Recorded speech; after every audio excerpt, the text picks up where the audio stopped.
ఓం నమో నారాయణాయ. శ్రీమదాంధ్ర భాగవతం 11వ భాగం. భగవంతుని అన్ని అవతారములు గొప్పవే. అందున కృష్ణావతారం చాలా గొప్ప అవతారం. కృష్ణస్తు భగవాన్ స్వయం.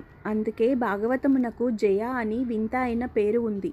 అందుకని భాగవతం చెప్తే నారాయణం నమస్కృత్య నరం చైవ నరోత్తమం దేవీం సరస్వతీం వ్యాసం తతో జయముదీరయేత్ అంటూ ఉంటారు. నరనారాయణులు కూడా నారదుని అవతారం తర్వాత వచ్చిన అవతార పురుషులు. అందుకని ఈ నరనారాయణ అవతారంలో స్వామి ఆవిర్భవించినప్పుడు లోకమునకంతటికీ తపస్సు అంటే ఎలా ఉంటుందో, మంత్రోపదేశం అంటే ఎలా ఉంటుందో చూపించారు మహానుభావులు. అటువంటి అవతార సంపత్తి కలిగిన ఈశ్వరుడు ఏ అవతారములో ఉన్నా ధర్మ ప్రబోధం చేస్తాడు. కృష్ణావతారం పరిపూర్ణమైన అవతారం. అందుకే మనం కృష్ణం వందే జగద్గురుం అంటాం. జగద్గురువైన కృష్ణుడికి నమస్కరిస్తే అజ్ఞానం పోతుంది. ఇప్పుడే రక్షిస్తాడు. కృష్ణుడిని నమ్ముకున్న వాడికి రక్షణ కలగకపోవడం అన్నది ఉండదు. అజ్ఞానం పోకపోవడం అన్నది ఉండదు. ఆయన గురువై అజ్ఞానమును పోగొడతాడు. ఈశ్వరుడై మీ కష్టాన్ని పోగొడతాడు. తండ్రి అయి మిమ్మల్ని కాపాడుతాడు. తల్లి అయి మిమ్మల్ని ఆదుకుంటాడు. ఇన్ని చేయగలిగినటువంటి అవతారం పరిపూర్ణమైన కృష్ణావతారం. కృష్ణావతారమునకు సంబంధించిన ఒక విశేషమును మీకు చెప్తాను వినండి అన్నాడు సూతుడు సౌనకాది మహర్షులతో. అశ్వత్థామ పరాభవం. పూర్వకాలంలో కురుక్షేత్ర యుద్ధం అంతా అయిపోయిన తర్వాత ఆ కురుక్షేత్ర యుద్ధ భూమిలో ఇంకా శిబిరములలో అందరూ పడుకొని నిద్రపోతున్నారు. పాండవులు కూడా ఉప పాండవులతో కలిసి నిద్రపోతున్నారు. ద్రౌపదీదేవి నిద్రపోతోంది. కుంతీదేవి నిద్రపోతోంది. కౌరవులు అందరూ మరణించారు. భీముడి చేత తొడలు విరగగొట్టబడిన దుర్యోధనుడు యుద్ధభూమిలో ఒక చోట కుప్పకూలిపోయి మరణం కోసమని ఎదురుచూస్తూ ఉన్నాడు. ఈ సమయంలో అశ్వత్థామకి ఆగ్రహం వచ్చింది. దుర్యోధనుని సైన్యమునకు అంతటికీ కలిగిన ఆపద, దుర్యోధనునికి కలిగిన ఆపద చూసి అశ్వత్థామకి విపరీతమైన బాధ, ఆవేశము కలిగి చేయరాని పని ఒకటి చేయడానికి నిశ్చయించుకున్నాడు. ఉప పాండవులను సంహరిస్తానన్నాడు. ఉప పాండవులు అంటే పాండవులైన ధర్మరాజ, భీమ, అర్జున, నకుల, సహదేవులకి ద్రౌపది యందు జన్మించిన కుమారులు. వారు 5గురు. ఆ 5గురు కుమారులు కూడా కురుక్షేత్రంలో యుద్ధం చేశారు. యుద్ధం చేసి ఒకనాటి రాత్రి అందరూ అలసిపోయి బాగా నిద్రలో ఉన్నారు. నిద్రపోతున్న సమయంలో అశ్వత్థామ వారి శిబిరంలోకి ప్రవేశించి నిద్రపోతున్న ఉప పాండవుల కుతుకలు కోసేసి 5గురిని చంపేశాడు. అలా చంపిన పిదప నిశ్శబ్దంగా దుర్యోధనుడి దగ్గరకు వెళ్ళి, నీ ప్రాణోత్క్రమము జరిగిపోయే వేళ నీకొక శుభవార్త చెప్పాలని వచ్చాను. ఉప పాండవులను సంహరించాను. ఇప్పుడు ఉప పాండవులకు వంశము లేదు. పాండవుల తర్వాత ఇక బిడ్డలు లేరు. అభిమన్యుడు యుద్ధరంగంలో మరణించాడు. అందుకని ఇప్పుడు పాండవుల వంశం అంతరించిపోయింది. ఇది నీకు నేను ఇచ్చిన గొప్ప కానుక. ఆ 5గురిని చంపేశాను అని చెప్పాడు. తెల్లవారింది. మరణించి ఉన్న కుమారులను ద్రౌపదీదేవి చూసింది. గుండెలు బాదుకొని ఏడుస్తోంది. ఏడుస్తుంటే అవతలి వైపు మిగిలిన యోధుడు ఇటువంటి పనిని చెయ్యగలిగిన వాడెవడో గుర్తుపట్టాడు అర్జునుడు. గుర్తుపట్టి ఒక మాట అన్నాడు. నేల మీద పడి పొర్లి గుండెలు బాదుకుని ఉప పాండవుల కోసం ఇంత ఏడుస్తున్నావు కదా ద్రౌపది. ఏ నీచుడు నీ కడుపున పుట్టిన 5గురి పిల్లల శిరస్సులు ఖండించాడో ఆ దుర్మార్గుని శిరస్సు ఖండించి తెచ్చి నీ పాదముల ముందు ఉంచుతాను. నీ కుడి కాలితోనో ఎడమ కాలితోనో ఆ శిరస్సును ఒక్క తన్ను తన్ని నీ పగ తీర్చుకో అన్నాడు. పిమ్మట అర్జునుడు కృష్ణ భగవానుని సారథిగా పెట్టుకుని అశ్వత్థామని వెంబడించాడు. అర్జునుడు వచ్చేస్తుంటే అశ్వత్థామ తన ప్రాణోత్క్రమణం అయిపోతుంది, తనను చంపేస్తాడన్న భయంతో పరిగెడుతున్నాడు.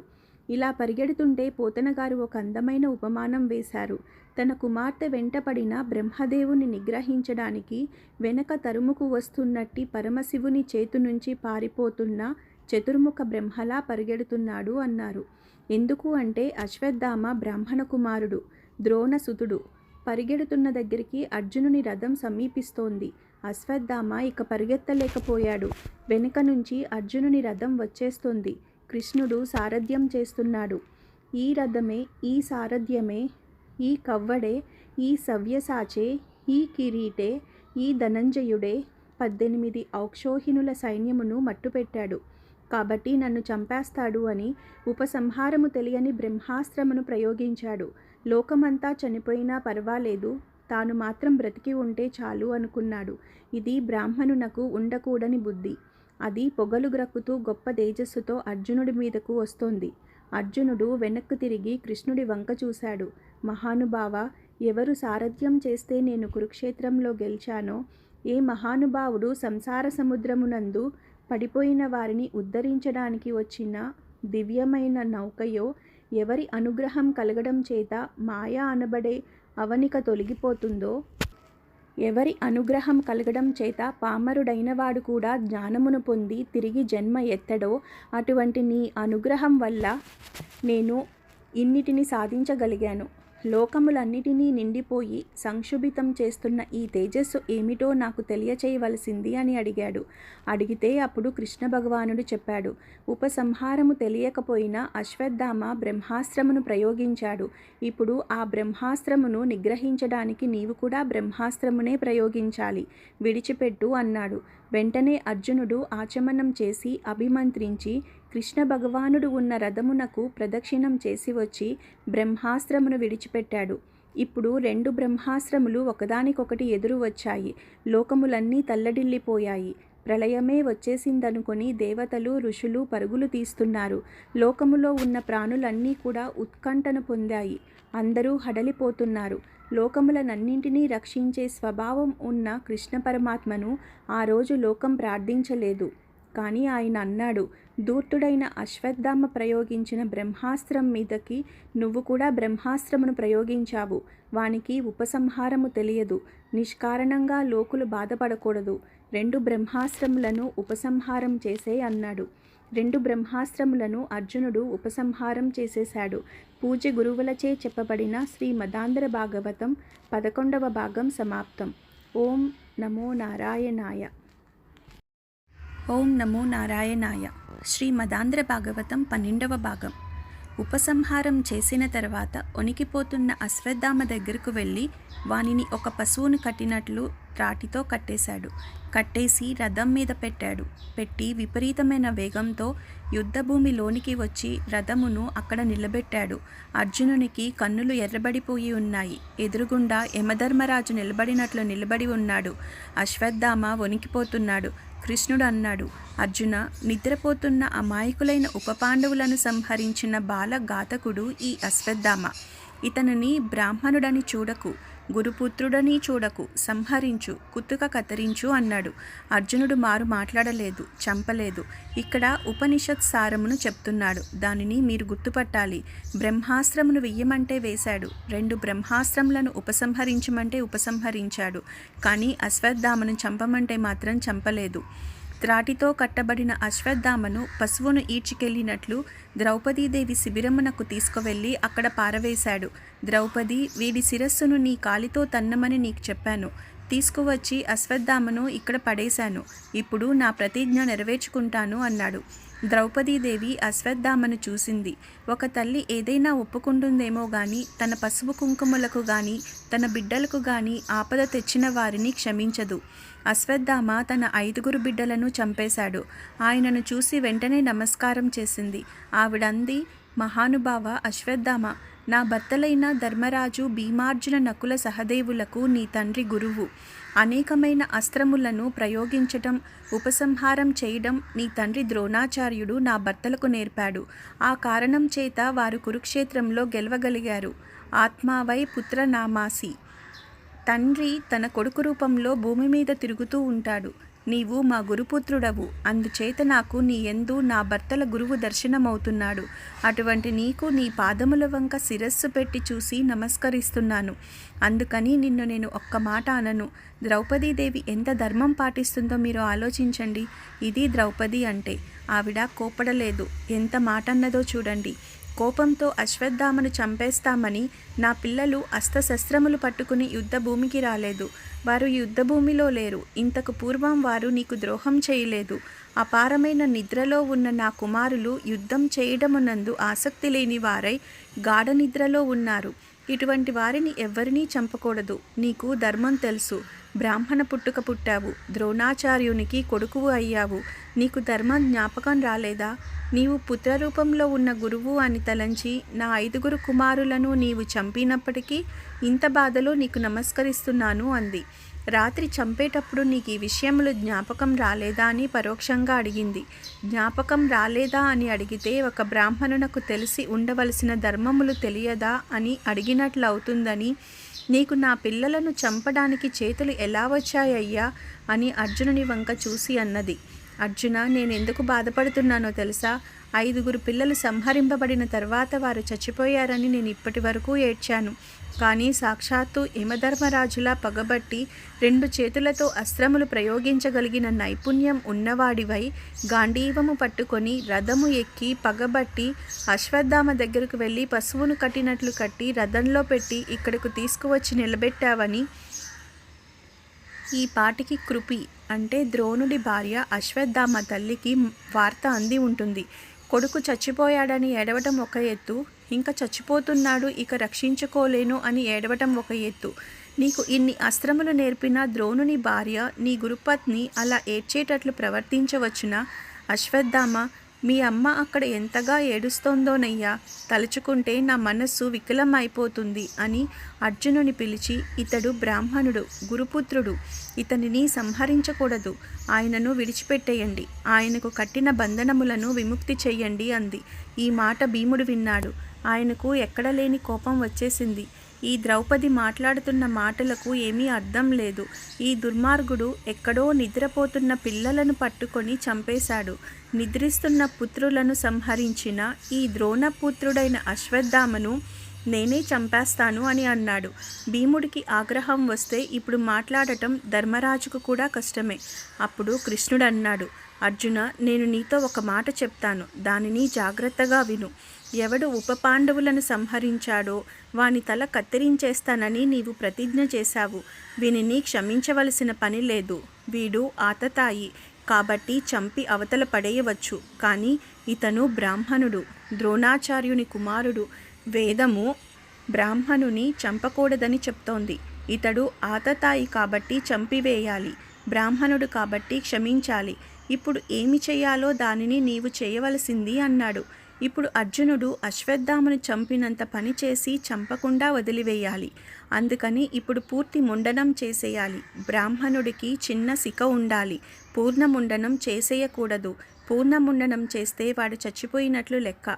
అశ్వత్థామ ఉప పాండవులను ధర్మం తప్పి చంపాడో అప్పుడే తనంత తాను తన తేజస్సును పోగొట్టేసుకున్నాడు. అప్పుడే కాంతిహీనుడైపోయాడు. ఇప్పుడు అతనిలో కొంత కాంతి ఇంకా మిగిలే ఉంది. పుట్టుక చేత అశ్వత్థామకి శిరస్సు మీద ఒక మణి ఉంది. ఆ మణికాంతి శరీరమంతా కొడుతోంది.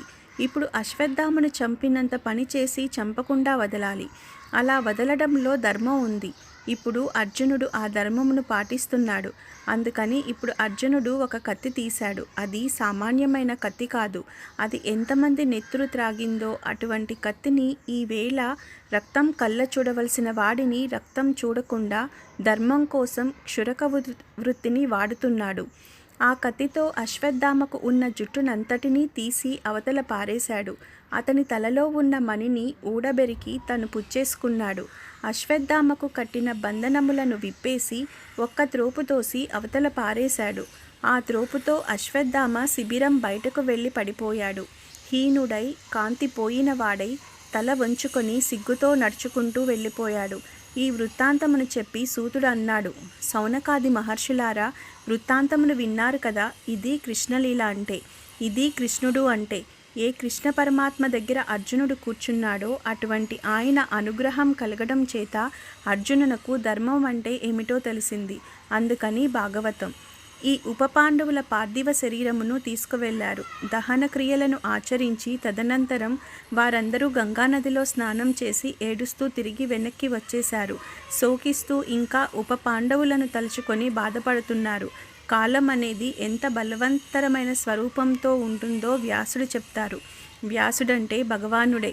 కాలము బలవత్తరమైన రూపంతో సుఖదుఖములను ఇచ్చేస్తుంది. అలా ఇచ్చేస్తున్న కాలమునకు నీవు పరతంత్రుడవు. నీవు చేయగలిగినది ఏమీ ఉండదు. ఈశ్వరుడు ఎలా నిర్ణయించాడో అలా జరిగిపోతూ ఉంటుంది. ఇంత బలవత్తరమైన కాలస్వరూపంలో జీవులు పుడుతూ ఉంటారు, మరణిస్తూ ఉంటారు. పూజ్య గురువులచే చెప్పబడిన శ్రీమదాంధ్ర భాగవతం 12వ భాగం సమాప్తం. ఓం నమో నారాయణాయ. ఓం నమో నారాయణాయ. శ్రీమదాంధ్ర భాగవతం 13వ భాగం. పరీక్షితు జననం. ఇది జరిగిన పిమ్మట కృష్ణ పరమాత్మ కాలము బలవత్తరమైన స్వరూపంను వివరించి పాండవులకు, కుంతీదేవికి, ద్రౌపదీదేవికి ఉపశాంతిని కలిగించారు. తదుపరి ఇంక నేను ద్వారకా నగరంనకు బయలుదేరుతాను అని కృష్ణ పరమాత్మ రథం ఎక్కి బయలుదేరుతున్నారు. ఆ బయలుదేరుతున్న సమయంలో కృష్ణుడిని విడిచిపెట్టి ఉండలేక ధర్మరాజాదులు అందరూ కూడా ఆయనను స్తోత్రం చేసి బెంగపెట్టుకుని దీనవదనములతో నిలబడ్డారు. ఆ సమయంలో ఉత్తర పెద్ద ఏడుపు ఏడుస్తూ పరిగెత్తుకుంటూ కృష్ణుడు ఉన్న రథం దగ్గరకు వచ్చి రథం దగ్గర ఉన్న కృష్ణ పరమాత్మ పాదముల మీద పడిపోయింది. అప్పటికి ఉత్తర గర్భంతో ఉంది. అభిమన్యుడు మరణించాడు. ఉత్తర కృష్ణుని చూసి, కృష్ణ, నాకు ఏదో తెలియడం లేదు, కానీ ఏదో దివ్యమైన తేజస్సు ఒకటి వచ్చేసింది. ఒక ఇనుప బాణం ఏదో వచ్చేస్తోంది. చిత్రం ఏమిటంటే అది బయటకు కనబడటం లేదు, నా కడుపులోకి ప్రవేశించేస్తోంది. అమ్మని కాబట్టి నాకు తెలుస్తోంది. లోపల ఉన్న పిండం మీద పగబట్టి ఆ పిండమును చెనకేస్తున్నది. ఆ బాణం ఆ పిండమును చంపడానికి వెళ్ళిపోతోంది. నేను తల్లిని. ఆ పిండం చచ్చిపోవడం నేను ఇష్టపడటం లేదు. పిండమును తరుముతున్న ఆ బాణం ఏమిటో నాకు తెలియదు. కృష్ణ, నువ్వు రక్షించు అని ప్రార్థించింది. బయటకు వచ్చిన ఉప పాండవుల కోసం ద్రౌపది ఏడ్చింది. లోపల ఉన్న పిండం పోతున్నదని ఇప్పుడు ఉత్తర ఏడుస్తోంది. ఉత్తర అలా అనగానే అడగని పాండవులు గబగబా ధనుస్సు పట్టుకున్నారు. ఎవరి మీద వేస్తారు? బయట ఎక్కడ ఉన్నాడు? శత్రువు ఉత్తర గర్భంలో ఉన్నాడు. పిండమును నరకడానికని బాణం వెళ్ళిపోతోంది. ఇప్పుడు కృష్ణుడు చూశాడు. ఉత్తర ఏమని ప్రార్థించింది? కృష్ణ, నేను నీ చెల్లెలైన సుభద్రకి కోడలిని, అభిమన్యుని భార్య అయిన ఉత్తరను. నా కడుపులో ఉన్న పిల్లవాడు నీకు మేనల్లుడవుతాడు అంది. మేనల్లుడు అంటే ఏమిటి?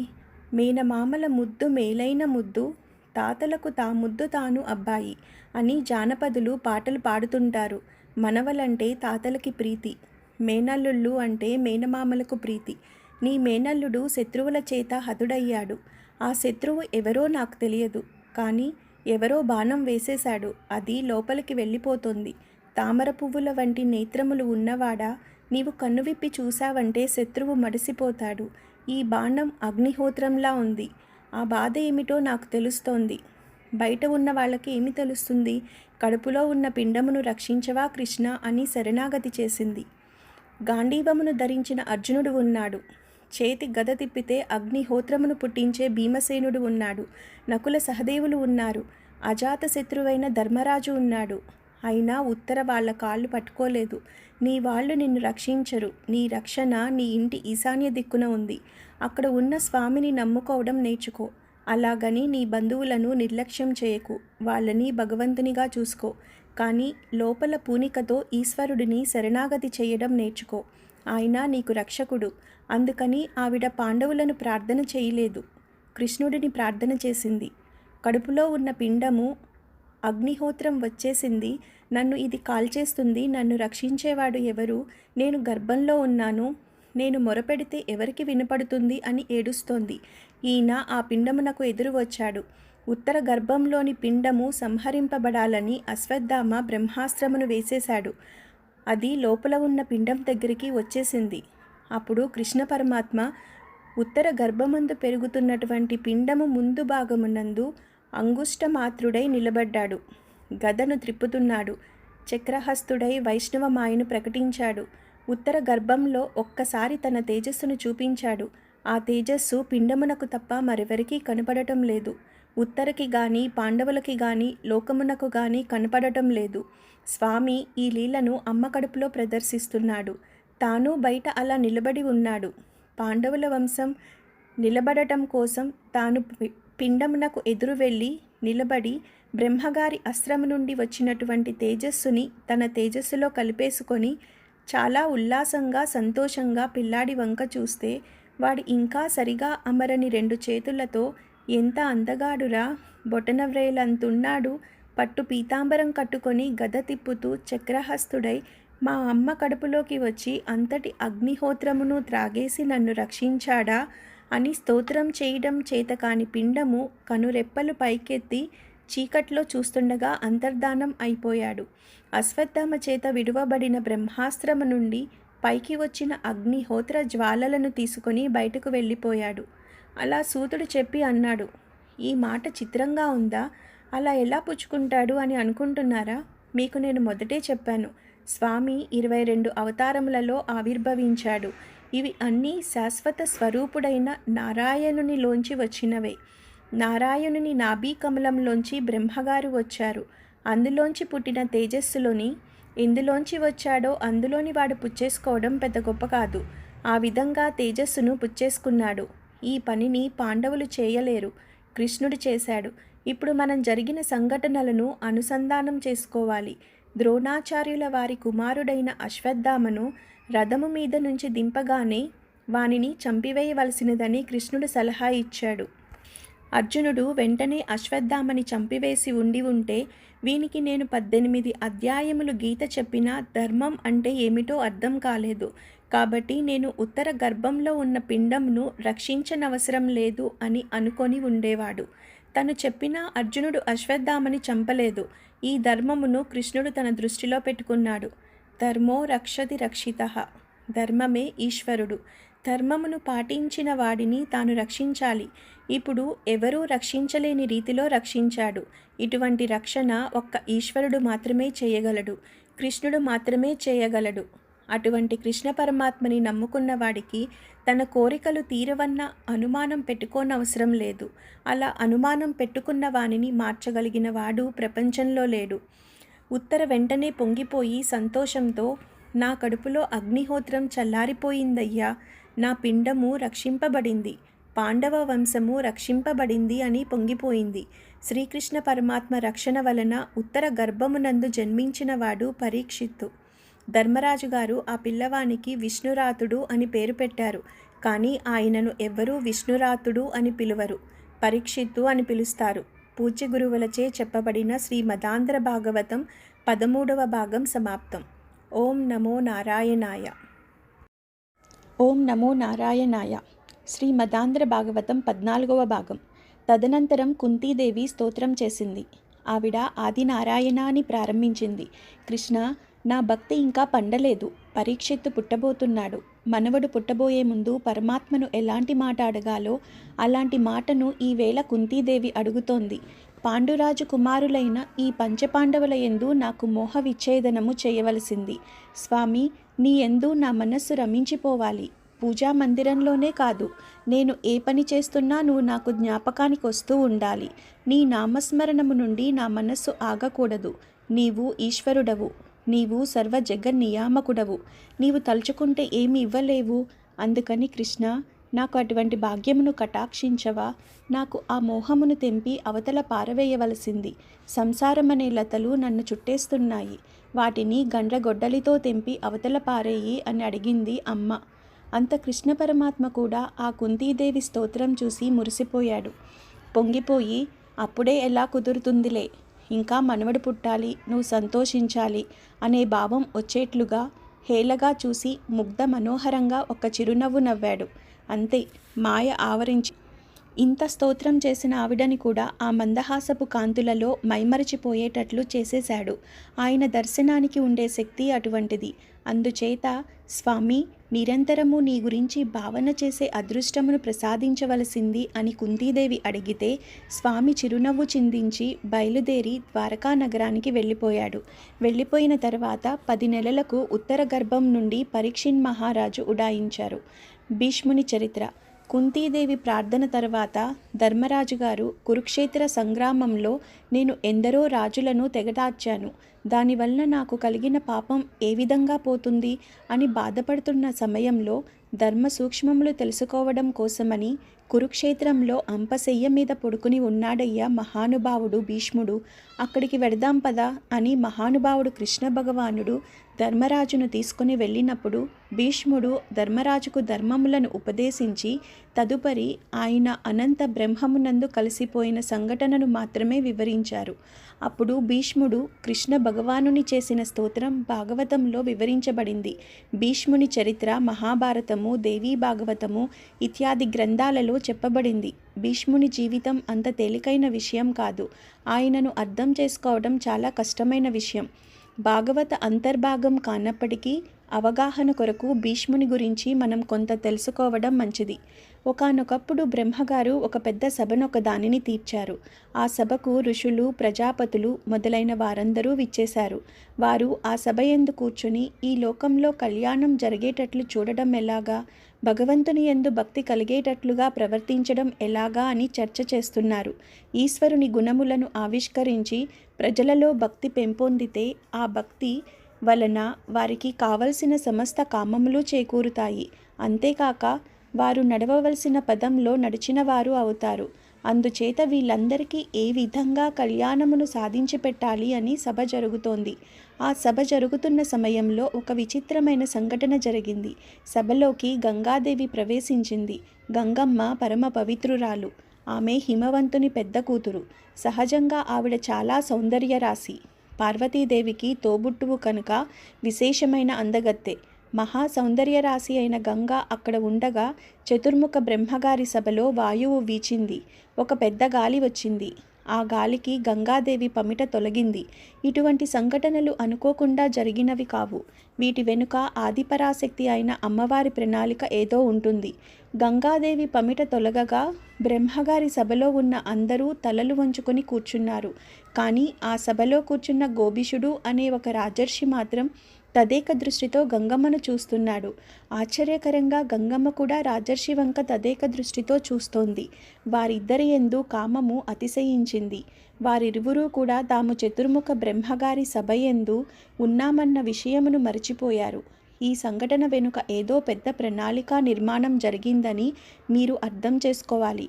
ఈ సంకల్పములు మనకు అర్థమయ్యేవి కావు. కథ నడిస్తే మనకు అర్థమవుతుంది. అప్పుడు బ్రహ్మగారికి వారి ప్రవర్తనను చూసి ఆశ్చర్యం వేసింది. బ్రహ్మగారి సభలోకి వచ్చి గంగమ్మ ఇలా ప్రవర్తించడం ఏమిటి, రాజర్షి అలా ప్రవర్తించడం ఏమిటా అని అనుకుని వారిద్దరినీ శపించారు. ఇలా సమయాసమయములు లేకుండా కామ ప్రచోదనం కలిగి ప్రవర్తించావు కాబట్టి నీవు భూలోకమునందు జన్మించెదవుగాక అని రాజర్షిని శపించారు. గంగమ్మను నీవు కూడా ఆ రాజర్షికి భార్యవై కొంతకాలము భూలోకమునందు జీవించెదవుగాక అని శపించారు. తదనంతరం శరీరం విడిచిపెట్టిన తర్వాత మరలా స్వర్గలోకమునకు వస్తావు అని శాప విమోచనం చెప్పారు. ఆ కారణం చేత రాజర్షి తాను ఎవరి కడుపున జన్మించాలి అని చూస్తున్నాడు. ఆ కాలంలో భరతవర్షంలో ప్రతీపుడు అనే గొప్ప మహారాజు భరతవంశంలో జన్మించాడు. మహాధర్మమూర్తి. బిడ్డలు లేరు. ప్రతీపుడిని చూసి ఆయనకు కుమారుడిగా జన్మించాలి అని నిర్ణయం తీసుకున్నాడు. ఆయన ఆ నిర్ణయం తీసుకొని ప్రతీపుడి కుమారుడిగా జన్మిద్దామని భూలోకంలో ప్రవేశించే సమయంలో గంగమ్మ బ్రహ్మలోకం నుంచి దిగి క్రిందికి వస్తోంది. అయ్యో, నేనెంత పొరపాటు చేశాను. నేనైనా ఆ సమయంలో పమిట సర్దుకొని సరిగా ప్రవర్తించి ఉంటే పాపం ఆ రాజర్షికి అన్ని ఇబ్బందులు వచ్చి ఉండేవి కావు. నేను చాలా పొరపాటుగా ప్రవర్తించాను. నేను చేసిన పొరపాటు పనిని సరిదిద్దుకోవాలంటే బ్రహ్మగారు ఇచ్చిన శాపం వలన మర్త్యలోకంలో జన్మించి ఆ రాజర్షి ఎవరికి జన్మిస్తున్నాడో ఆయన భార్యగా కొంతకాలం ఉండాలి అనుకుంది. ఈ సంకల్పం చేసి వస్తున్నప్పుడు అష్టవసువులు ఆమెకు రోదన చేస్తూ కనపడ్డారు. ఆవిడ వారిని చూసి, మీరు ఎందుకు ఏడుస్తున్నారు, ఎందుకు అంత బాధగా ఉన్నారు అని అడిగింది.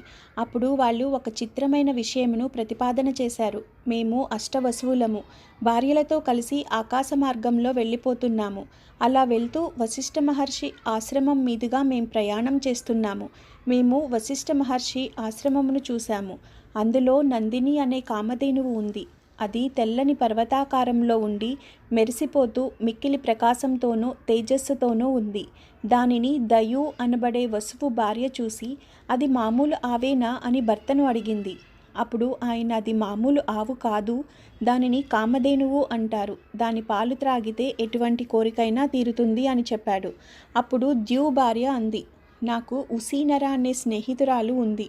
ఆమె కొద్దిగా రోగగ్రస్త అయి వార్ధక్యమును పొందినది. ఆవిడకు మరలా యవ్వనం వస్తే నాతో పాటు సంతోషంగా గడుపుతుంది. అందుకని మనం ఈ కామధేనువుని అపహరిద్దాం. వశిష్ఠుడు ఆశ్రమంలో లేడు. కామధేనువును అపహరించి తీసుకువెళ్ళి దాని పాలు ఉసీనర్కి పట్టిద్దాం అంది. భార్య మాట కాదనలేక తోటి వసువులతో కలిసి ద్యూ ఆ కామధేనువును అపహరించి తీసుకొని వెళ్ళిపోయాడు. ఆ సమయంలో వశిష్ఠ మహర్షి సాయంకాలం పూజ కోసమని దర్భలు మొదలైనవి సేకరించడానికని వెళ్ళారు. వారు తిరిగి వచ్చి ఆశ్రమంలో చూశారు. నందిని ధేనువు కనపడలేదు. అంతటా వెతికారు. వెతికి ఒకసారి తపోనిష్టలో కూర్చుని ఆచమనం చేసి దివ్య దృష్టితో చూశారు. అష్టవసువులు కామధేనువును అపహరించినట్లు తెలుసుకున్నారు. ఆయన అష్టవసువులను మీరు భూలోకమునందు జన్మించెదరుగాక అని శపించారు. ఈ వార్త తెలిసి అష్టవసువులు పరుగు పరుగున వచ్చి వశిష్ఠ మహర్షి పాదాల మీద పడి, మీరు మా యందు అనుగ్రహించి మాకు శాపానుగ్రహమును తగ్గించేటట్లు చేయండి అని ప్రార్థించారు. అప్పుడు ఆయన అన్నారు, మీరు 8 వసువులు. మీ 8 7 యందు పాపము తీవ్రత తక్కువగా ఉన్నది. వారు కేవలం ద్యూకి సహకరించారు, కానీ అపహరించడానికి ప్రధానమైన కారణం ద్యూ.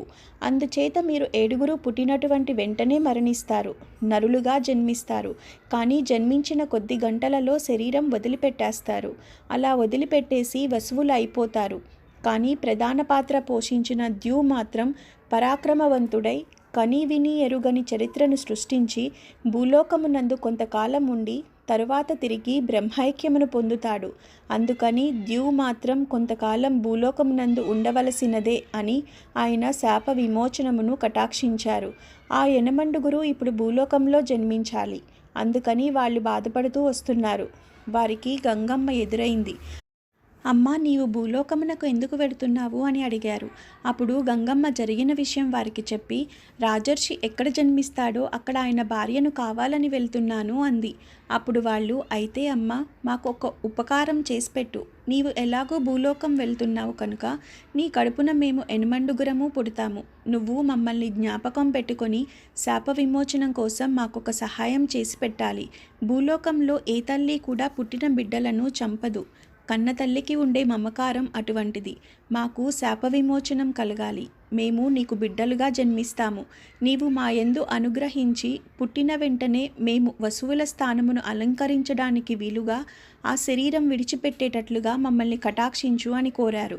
అప్పుడు గంగమ్మ తప్పకుండా అలాగే చేస్తాను అని వారికి అభయం ఇచ్చింది. కాబట్టి గంగమ్మ ఎవరిని వివాహం చేసుకుంటుందో చూసి ఆవిడ కడుపులోకి వద్దామని వసువులు ఎదురు చూస్తున్నారు. ఇది ఇలా జరిగితే గంగా తీరమునందు భరతవంశంలో జన్మించిన ప్రతీపుడు అనే చక్రవర్తి పుత్రార్థి అయి తప్పిస్తున్నాడు.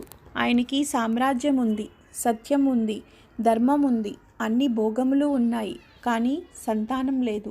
ఈశ్వరానుగ్రహమును ఆపేక్షించి ఆయన గంగా తీరంలో కూర్చొని తపస్సు చేసుకుంటున్నాడు. ఈయనను గంగమ్మ చూసింది. ప్రతీపుడే తాను ఇంతకు పూర్వం బ్రహ్మసభలో చూసిన వ్యక్తి ఆయనే ఈ జన్మ తీసుకున్నాడు అనుకుంది. ఆయనను వివాహం చేసుకోవాలని అనుకుంది.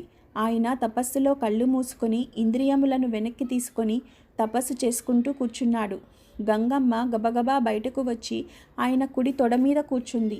ఎంత ఆశ్చర్యకరమైన విషయమో చూడండి. కూర్చుంటే ఆయనకు బాహ్యస్మృతి కలిగింది. తన తొడ మీద కూర్చున్న స్త్రీ ఎవరా అని చూశాడు. ఆ కూర్చున్న ఆమె గొప్ప సౌందర్య రాశి. ఆయన అన్నాడు, అమ్మా, నీవెవరు? ఎక్కడ నుంచి వచ్చావు?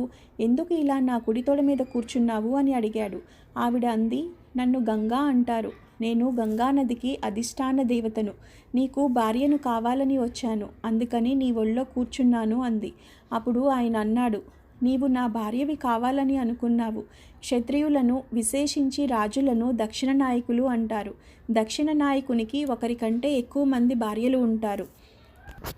నీవు నన్ను భర్తగా పొందాలని వచ్చావు, కానీ ఒక పొరపాటు చేశావు. వచ్చి నా కుడి తొడ మీద కూర్చున్నావు. కుడి తొడ మీద కూర్చునే అధికారం ఒక కూతురుకి, కోడలికి మాత్రమే ఉంది. ఎప్పుడైనా భార్య కూర్చోవలసి వస్తే భర్త ఎడమ తొడ మీద కూర్చోవాలి. కానీ ఇప్పుడు నీవు వచ్చి నా కుడి తొడ మీద కూర్చున్నావు. ఇప్పుడు నీవు నా కోడలితో సమానం, లేక నా కూతురితో సమానం. నిన్ను నా కూతురితో సమానం అనటానికి వీలు లేదు. నీవు నన్ను భర్తగా పొందాలని అనుకున్నావు. కాన నాతో సమానమైన వాడు నా కొడుకు. ఆత్మావై పుత్రనామాసి. నా తేజస్సు నా కుమారుని యందు ఉంటుంది. అందుకని నీవు నా కుమారుడికి భార్యవు అవుదువు గాని అలా నీకు వరమిస్తున్నాను అన్నాడు. ఇప్పుడు ఆ పైనుంచి వస్తున్న గోభిషుడు అనే రాజర్షి చూశాడు. ఇప్పుడు నాకు అవకాశం దొరికింది. గంగమ్మను భార్యగా పొందాలి. కాబట్టి నేను ఈ ప్రతీప మహారాజు గారి కుమారుడిగా జన్మిస్తాను అని ఆయన తేజస్సులోకి ప్రవేశించి శంతన మహారాజు అనే పేరుతో జన్మించాడు. పూజ్య గురువులచే చెప్పబడిన శ్రీమదాంధ్ర భాగవతం 14వ భాగం సమాప్తం. ఓం నమో నారాయణాయ. ఓం నమో నారాయణాయ. శ్రీమదాంధ్ర భాగవతం 15వ భాగం. శంతన మహారాజు పెరిగి పెద్దవాడైన తర్వాత అతనికి ప్రతీపుడు పట్టాభిషేకం చేసి ఒక మాట చెప్పాడు. నేను ఒకప్పుడు గంగా తీరం నందు తపస్సు చేస్తూ ఉండగా నాకొక స్త్రీ కనపడింది. ఆమె నా కుడి తొడ మీద కూర్చుని నన్ను భర్తగా పొందాలని అనుకున్నది. నిన్ను నా కోడల్ని చేసుకుంటాను అని ఆమెకు మాట ఇచ్చాను. అందుకని గంగా తీరంలో మెరుపుతీగ వంటి ఒక కన్య కనపడుతుంది. నీవు ఆ కన్యను భార్యగా స్వీకరించు అని చెప్పి ఆయన తపోభూములకు వెళ్ళిపోయాడు. శంతన మహారాజు గారికి వేట అంటే చాలా ఇష్టం. ఒకనాడు వేటాడడానికి వెళ్ళాడు. వెళ్ళి తిరిగి వస్తూ విశ్రాంతి కోసమని గంగా తీరంలో కూర్చున్నాడు. అక్కడ ఆయనకు గంగమ్మ కనపడింది. కనపడితే తన తండ్రిగారు చెప్పిన స్త్రీ ఈమెయే అని నమ్మి ఆవిడను వివాహం చేసుకోవడానికని ప్రయత్నించి ఆవిడతో మాట కలిపాడు. బిడ్డలు పుట్టినప్పుడు వెంటనే వాళ్ళు శరీరం వదిలిపెట్టేటట్టు చూస్తానని ఆవిడ వసూలకు మాట ఇచ్చి ఉన్నది. ఇప్పుడు రేపు భర్త అడ్డుగా నిలబడితే వాళ్ళకి తానిచ్చిన మాట నిలబెట్టుకోవడం కుదరదు. అందుకని ఆవిడ అంది, నేను నీకు భార్యనవుతాను, కానీ నాదొక షరతు అంది. ఏమి నీ షరతు అని అడిగాడు శంతనుడు. నేను ఏ పని చేసినా అది శుభం కావచ్చు, అశుభం కావచ్చు. నేను ఏది మాట్లాడినా నువ్వు దానికి ఎదురు చెప్పకూడదు. నేను ఏ పని చేసినా నువ్వు అంగీకరించాలి. నువ్వు ఏనాడు నాకు ఎదురు చెప్తావో ఆనాడు నేను నిన్ను విడిచిపెట్టి వెళ్ళిపోతాను. అలాగైతే నేను నిన్ను వివాహం చేసుకుంటాను అంది. శంతన మహారాజు బాహ్య సౌందర్యమును చూసి ప్రేమించాడు. వివాహం చేసుకున్నాడు. మొట్టమొదట కొడుకు కలిగాడు. కొడుకు పుట్టగానే ఆయన స్థితి మారింది. తండ్రి అయ్యాడు. కాబట్టి ఆయన ప్రేమంతా కొడుకు మీదకు వెళ్ళింది. కొడుకు బహు అందగాడు. అందునా పెద్ద కొడుకు. మొట్టమొదట పుట్టినవాడు. కొడుకులు లేక తన తండ్రి ఎంత బాధపడ్డాడో తనకి తెలుసు. కొడుకు పుట్టాడు. పుట్టగానే నెత్తురుతో ఉన్న బిడ్డను 2 చేతులతో పట్టుకొని గంగమ్మ వెళ్ళి గంగలో వదిలిపెట్టేసింది. అనగా ఆవిడ ఇచ్చిన మాట అటువంటిది. 7 వసువులకి ఆవిడ మరలా స్వస్థితిని కల్పించాలి. అందుకని పుట్టిన బిడ్డను నీటిలో విడిచిపెట్టేసింది. శంతనుడు గంగమ్మకి వరం ఇచ్చాడు కాబట్టి ఏమీ అనలేకపోయాడు. ఊరుకున్నారు. అలా 1 సారి 2 సార్లు 3 సార్లు కాదు, 7 సార్లు అయిపోయింది. 7 కొడుకులను తీసుకువెళ్ళి గంగలో కలిపేసింది. 8వసారి మహా తేజోవంతమైన కుమారుడు జన్మించాడు. 8వ మారు ఆ బిడ్డను తీసుకొని గంగవైపు వెళ్ళిపోతుంటే ఆయన అన్నాడు, చీ రాక్షసి, ఎవరైనా మాతృత్వమును కోరుకుంటారు. నీవేమిటి, ఎంతమంది కొడుకులు పుట్టినా గంగలో పారేస్తూ ఉంటావు. ఇప్పుడు ఈ పని 8వ మాట చేస్తున్నావు. ఇంక నేను సహించను. నువ్వు ఆ పని చేయడానికి వీలు లేదు అన్నాడు. అప్పుడు గంగమ్మ నవ్వి అంది, నువ్వు నేను చేసిన పనికి ఎప్పుడు అడ్డు పెడతావో అప్పుడు నిన్ను విడిచిపెట్టి వెళ్ళిపోతానని ముందరే చెప్పాను. ఇవాళ నువ్వు అడ్డు పెట్టావు. అందుకని నేను వెళ్ళిపోతాను అంది. నీవు వెడితే వెళ్ళిపో, నా కొడుకును నాకు ఇచ్చి వెళ్ళు అన్నాడు. అంటే ఆవిడ అంది, అది కుదరదు. నీ కొడుకు కాదు, అతడు నాకు కూడా కొడుకే. పిచ్చి మహారాజా, నేను ఏదో చేసేశానని అనుకుంటున్నావు. నేను 7 వసువులకి సహజ స్థితిని ఇచ్చాను. వీడు 8వవాడు. వీడు బతకాలి.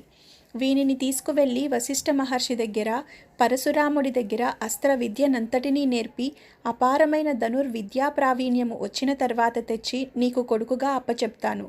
అప్పటి వరకు వీనిని నా దగ్గర ఉంచుకుంటాను అని చెప్పి కొడుకును తీసుకుని గంగమ్మ గంగలోకి వెళ్ళిపోయింది. తర్వాత శంతన మహారాజు ఒక్కడే ఉండేవాడు. రాజ్యం ఏలుతున్నాడు. వేటకి వెడుతున్నాడు. అలా కొంతకాలం గడిచిపోయింది. గంగమ్మ చెప్పిన మాట మరిచిపోయాడు. ఒకనాడు గంగా తీరంలో తిరుగుతున్నాడు. అక్కడ మంచి యవ్వనంలో ఉన్న వ్యక్తి అద్భుతంగా బాణప్రయోగం చేయడం చూశాడు. ఆ పిల్లవాడిని చూడగానే పితృప్రేమ పరవళ్ళు తొక్కింది. నా కొడుకు కూడా ఉంటే ఈ పాటికి ఇదే వయస్సులో ఉంటాడు అని, బాబూ నీవెవరు ఏమిటి అని ఆరా తీశాడు. అప్పుడు గంగమ్మ వచ్చి, ఈయనకు దైవవ్రతుడు అని పేరు పెట్టాను. ఈయన గాంగేయుడు. గంగాసుతుడు కనుక గాంగేయుడు. ఈయన వశిష్ఠ మహర్షి దగ్గర, పరశురాముడి దగ్గర ధనుర్విద్య, ధర్మశాస్త్రము నేర్చుకున్నాడు. అన్ని విధములుగా రాశీభూతమైన రాజనీతిజ్ఞుడు, ధర్మము తెలిసి ఉన్నవాడు, పైగా విలువిద్యా నేర్పరి. నీ కొడుకును నీకు అప్పచెప్తున్నాను అని ఆ కొడుకును ఆయనకు అప్పచెప్పి ఆవిడ తిరిగి వెళ్ళిపోయింది. అప్పటికి శంతనుడు వార్ధక్యంలోకి వచ్చేశాడు. కొడుకు దొరికినందుకు ఎంతో సంతోషంతో ఉన్నాడు. సభ చేసి ఆ కొడుకును పరిచయం చేశాడు. ఆనందంగా రోజులు గడిచిపోతున్నాయి. ఒకరోజు శంతనుడు మరలా వేటకు వెళ్ళాడు. అక్కడ యోజనగంధి కనపడింది. సత్యవతీదేవి యోజనగంధి. అంతకుముందు ఆవిడ దగ్గర చేపల కంపు వచ్చేది. వ్యాసమహర్షి జన్మించినప్పుడు పరాశర మహర్షి ఆమెకు వరం ఇచ్చాడు. ఆవిడ నిలబడిన చోటు నుండి 1 యోజన దూరం కస్తూరి వాసన వస్తుంది. ఆవిడ గంగా తీరంలో పడవ మీద అందరినీ అటూ ఇటూ చేరుస్తూ ఉంటుంది. శంతనుడు సత్యవతీదేవిని చూసి వివాహం చేసుకోమని అడిగాడు. ఆవిడ అంది, నేను స్వేచ్ఛావిహారిని కాదు. నా తండ్రి దాసరాజు ఉన్నాడు. నువ్వు నా తండ్రిని అడుగు. నా తండ్రి సమ్మతిస్తే నన్ను చేపట్టు. నా తండ్రి అంగీకరించకపోతే అప్పుడు నన్ను రాక్షస వివాహంలో పాణిగ్రహణం చేసి తీసుకువెడదువు గాని నా తండ్రి అనుమతి తీసుకొనవలసింది అని చెప్పింది. అప్పుడు శంతన మహారాజు గారు దాసరాజు దగ్గరికి వెళ్ళాడు. శంతనుని చూసి దాసరాజు వంగి వంగి నమస్కారములు చేసి, అయ్యా, మీకు నేను ఏమి చేయగలవాడను అన్నాడు.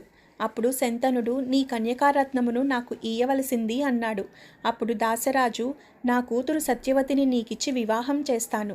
కానీ రేపొద్దున్న నా కూతురు కడుపు పండి కొడుకు పుడితే ఆ కొడుక్కి రాజ్యం ఇస్తావా అని అడిగాడు. అప్పుడు శంతనుడికి దేవవ్రతుడు ఒకసారి మనసులో మెదిలాడు.